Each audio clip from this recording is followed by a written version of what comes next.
আশঙ্কায় supreme court এলাকায় নিরাপত্তা বাড়ানো হয়েছে। বিষয়ে বিস্তারিত জানাতে সুপ্রিম কোর্টের সামনে থেকে আমাদের সঙ্গে যুক্ত আছেন সহকর্মী রকিবুল রাহাত। চলে যাচ্ছি তার কাছে।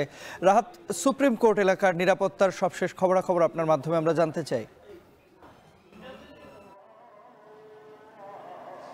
তন্ময়, সুপ্রিম কোর্টের সামনে আমরা দেখছি যে দুপুর থেকে আইন শৃঙ্খলা রক্ষাকারী বাহিনীর সদস্যরা নিয়োজিত আছে। আইন শৃঙ্খলা রক্ষাকারী বাহিনী বলছে যে সুপ্রিম কোর্টের ভেতরে একটি মুরাল রয়েছে, সেই মুরালটি ভাঙার তথ্য রয়েছে তাদের কাছে, সেজন্য কিন্তু এখানে পুলিশ এবং সেনাবাহিনীর সদস্যদের আমরা নিয়োজিত থাকতে দেখেছি। এছাড়া আইন শৃঙ্খলা রক্ষাকারী বাহিনীর পক্ষ থেকে আরও জানানো হয়েছে যে এই জায়গাটিতে কিন্তু গোয়েন্দা নজরদারিও বাড়ানো হয়েছে। আমি যদি আপনাকে একটু এখানকার চিত্র দেখাই তাহলে আমরা দেখছি যে এই হাইকোর্ট প্রাঙ্গণের কিন্তু যে ফটকগুলো রয়েছে, প্রতিটি ফটকের সামনে আইন শৃঙ্খলা রক্ষাকারী বাহিনীর সতর্ক অবস্থান রয়েছে। সেক্ষেত্রে আমরা দেখছি যে সুপ্রিম কোর্টের বাইরের দিকটায় পুলিশ সদস্যরা কিন্তু নিয়োজিত রয়েছেন আইন শৃঙ্খলা রক্ষায়, এবং ভেতরের দিকটায় আমরা দেখছি সেনাবাহিনীর সদস্যরাও নিয়োজিত আছেন।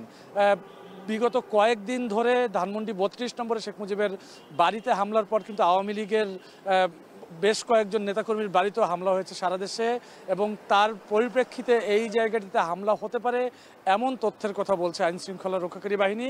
যার কারণে কিন্তু তারা বলছেন যে দেশের সর্বোচ্চ আদালত, যেহেতু হাইকোর্ট এবং সুপ্রিম কোর্টের দুটি বিভাগই এখানে রয়েছে, সেক্ষেত্রে এই আদালতের নিরাপত্তার জন্যই আইন শৃঙ্খলা রক্ষাকারী বাহিনীর অতিরিক্ত সদস্য মূলত এখানে মোতায়েন করা হয়েছে। আমি যদি একটু আলাদা করে বলি, গণপূর্তের উল্টো পাশের যে ফটকটি রয়েছে এই ফটকের সামনে আমরা দেখছি আইন শৃঙ্খলা রক্ষাকারী বাহিনীর সদস্যরা রয়েছেন।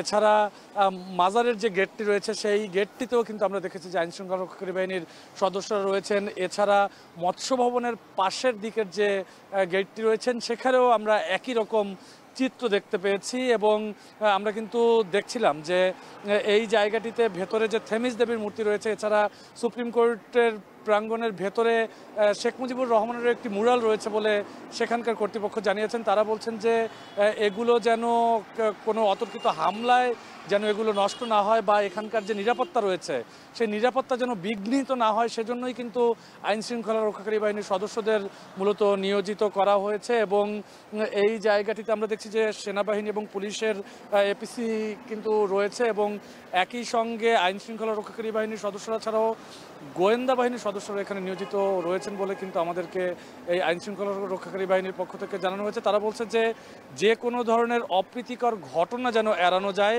সেজন্যই কিন্তু দেশের সর্বোচ্চ যে আদালত রয়েছে সেই সর্বোচ্চ আদালতের নিরাপত্তা ব্যবস্থা বাড়ানো হয়েছে, এবং এই নিরাপত্তা ব্যবস্থা কিন্তু আমরা এখন পর্যন্ত দেখছি জোরদার রয়েছে। তবে কতক্ষণ পর্যন্ত এই নিরাপত্তা ব্যবস্থা জোরদার থাকবে সে সম্পর্কে কিন্তু আমাদেরকে আইন শৃঙ্খলা রক্ষাকারী বাহিনী এখন পর্যন্ত কোনো তথ্য দেয়নি। তবে এখন পর্যন্ত যেহেতু নিরাপত্তা ব্যবস্থা জোরদার রয়েছে আমরা এখানে আছি, পরবর্তীতে আরও যদি নতুন করে কিছু হয় সেটিও আপনাকে জানাতে পারবো।